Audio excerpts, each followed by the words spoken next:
একের পর এক হামলা, একের পর এক বিস্ফোরণ, আর প্রতিবারই নতুন করে বদলে যাচ্ছে মধ্যপ্রাচ্যের যুদ্ধের সমীকরণ। এবার ইরান এমন একের পর এক সামরিক অভিযান শুরু করেছে যা শুধু যুক্তরাষ্ট্রকেই নয়, পুরো পশ্চিমা জোটের নিরাপত্তা ব্যবস্থাকেই প্রশ্নের মুখে দাঁড় করিয়েছে। বাহরাইন, কুয়েত, জর্ডান, ওমান, কাতার, যে অঞ্চলগুলো এতদিন মার্কিন সামরিক উপস্থিতির নিরাপদ ঘাঁটি হিসেবে পরিচিত ছিল, সেই এলাকাগুলোই এখন ইরানের ক্ষেপণাস্ত্র ও ড্রোন হামলার কেন্দ্রবিন্দুতে। ইরান বলছে এটি শুধু পাল্টা জবাব নয়, বরং তারা তাদের সামরিক সক্ষমতার জানান দিয়েছে।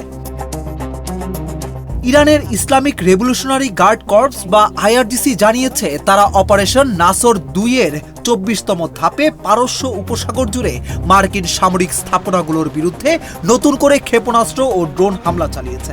আইআরজিসির দাবি অনুযায়ী বাহরাইনে আল মুহাররাকে একটি মার্কিন রাডার স্থাপনা ও বিমান প্রতিরক্ষা ব্যবস্থা ধ্বংস করা হয়েছে। একই সঙ্গে আল রিফায় অবস্থিত একটি প্যাট্রিয়ট ক্ষেপণাস্ত্র ব্যাটারিকেও অকার্যকর করে দেওয়া হয়েছে।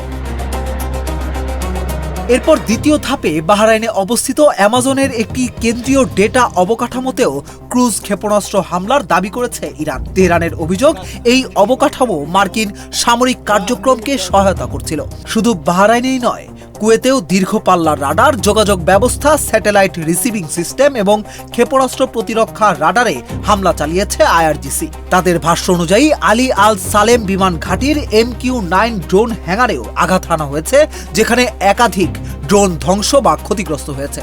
অন্যদিকে জর্ডানের রুকবান এলাকায় মার্কিন সামরিক কম্পাউন্ডে হামলায় কয়েকজন মার্কিন সেনাও প্রাণ হারিয়েছেন। এর আগেও গত 17 July Kuwait, Oman, Syria, Jordan, Qatar ও বাহরাইনে থাকা মার্কিন ঘাঁটি ও সামরিক স্থাপনায় হামলা চালিয়েছে ইরান।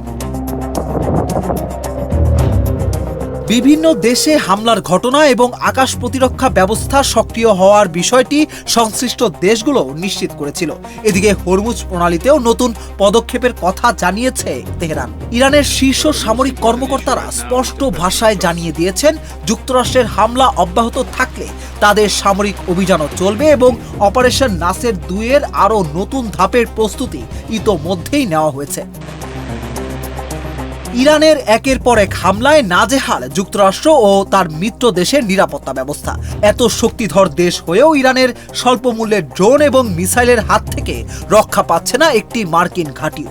আর এমন হামলা এই বার্তায় দেয় যে ইরান শুধু নিজেদের ওপর হওয়া আঘাতের জবাব দিচ্ছে না, বরং পুরো পশ্চিমা বিশ্বের চোখে আঙুল দিয়ে দেখিয়ে দিচ্ছে তাদের আসল শক্তি কোথায়।